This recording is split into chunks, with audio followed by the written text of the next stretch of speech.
always coming. It's just a matter of time. It's purely the nature of a cyclical economy. Are we in a recession? Searches continue to hit record levels on Google, and talk of a housing recession has some counting on the bubble to burst. Well, I wanted to start here as DMAR's market trends report for July data was just released. With more inventory and every other number lower across the board, it's starting to look like a recession. Or maybe it's just the slowdown we've all been hoping for. Active listings are higher by 21.5% from June and 81% from a year ago. Not only coming in above 2021, but for the first time this year above 2020. I believe this is one of the more significant data points of this report. It highlights moving towards a stabilization of inventory needed in the Denver market. Active listings are still 21% lower than they were in 2019 and 4% lower than they were in 2018. Not only is perspective required when considering these numbers, but a gratefulness. The incredibly low inventory numbers seen in 2020 and 2021 created an unhealthy housing frenzy, which can only be calmed by more inventory, giving way to a more equal buyer position.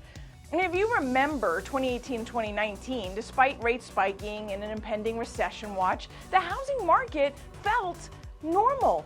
I mean, we had 1.6 months of inventory in July 2019 and 1.4 months of inventory in July 18. With 7,361 active units this last month, July 2022, we finished with 1.72 months of inventory. Now, more new listings is not the story this month. In fact, sellers barely showed up for the party.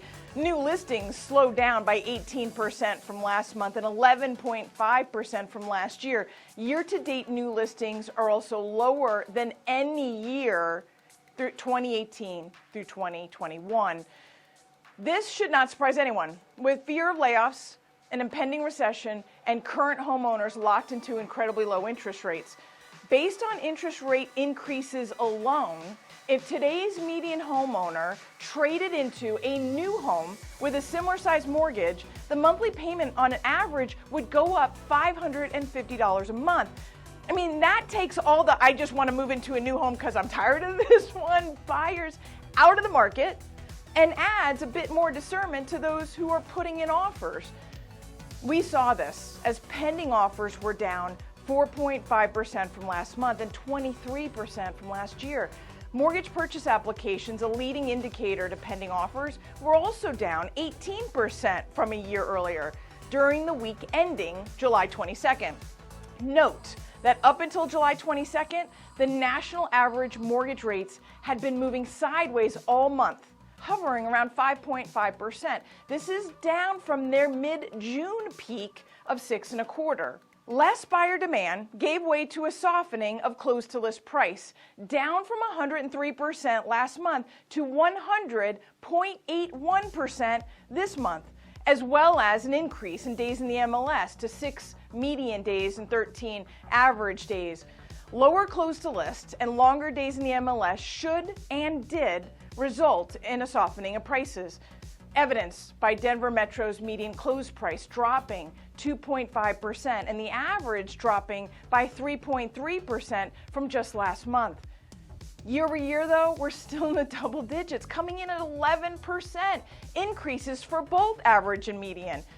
Year-to-date median home prices are up 15.4%. Think about this. I mean, prior to 2020, DMAR's 11 counties increased an annual average of 6% per year. July 2021, last year, was way too hot at 17.5% year to date, pushing out first-time homebuyers and costing buyers more with multiple bids and 104 close to list. More inventory, less buyer demand, and slowing home prices is a good thing. I mean, seriously, it's a good thing. Yet, we want to sensationalize it with news of the bubble coming. Housing is slowing and I love it. I love that 16% of my buyers are using an FHA or VA loan to buy their home. I love that half of those are using down payment assistance. We have not been able to have these numbers for 2 years. Recently, buyers also got a new gift. The 10-year Treasury had unsuccessfully attempted to break below 2.7% several times in the past 4 months. July ended with the 10-year yield finally making it into the 2.6s. I mean, the last time we saw this was in April when mortgage rates were on their way up. This time we saw it possibly on their way down due to strong signs of an economy slowing. The national average 30-year fixed rate ended July at 5%, with some lenders, including the Rueth team, quoting mid to high 4s. This is powerful, as first-time homebuyers were straddled with both high prices and higher rates. Now they have the chance of getting a home at or below list for an improving mortgage rate. Speaking of lowering rates, let's get back to that recession talk. Are we there yet? I mean, July ended with a big splash as the Fed took a strong stand against inflation, increasing the Fed rate by 0.75%, slowing both demand for durable goods and business reinvestments. There were also lower corporate earnings, slower factory production, and a softening consumer confidence, all telltales of a recession. The first look at second quarter 2022 GDP was released for a negative 0.9%. This, if you remember, is after negative 1.6% in the first quarter of 2022. Well, there it is, right? I mean, 2 consecutive quarters of negative GDP decline, the technical definition of a recession. But wait, the National Bureau of Economic Research redefined a recession now as a significant decline in economic activity that is spread across the economy and lasts more than a few months.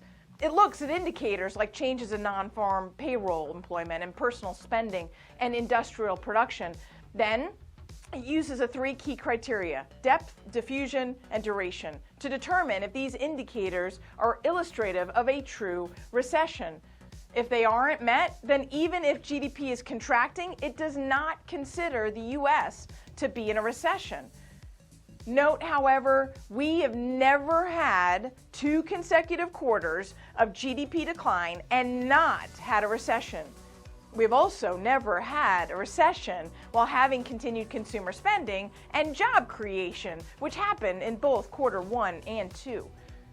Recession does not equal a housing bubble. I mean, it doesn't. While there will be layoffs, slowed production, and a softening in consumer spending, Americans are coming into this recession with $2 trillion in savings and twice the home equity there was in 2006.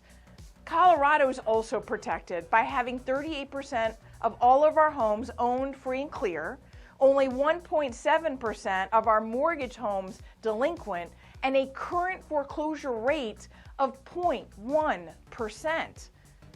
If home prices continue to slow, as I expect they could during the second half of 2022, recent buyers might lose a little value. Some homeowners might even need to sell quickly, but most will simply not sell, knowing that as rates drop, as they consistently do during recessions, pent-up demand will re-engage, with our limited supply today forcing multiple bids and yet again higher prices.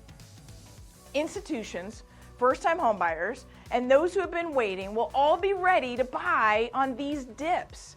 And since we have not yet achieved an inventory level that could comfortably sustain a surge in demand, the thought of a housing bubble eludes me. Well, that's a wrap. Until next time for this month's Market Trends Update. As always, it's my pleasure to keep you updated. Nicole Rueth with the Rueth team of Fairway Mortgage.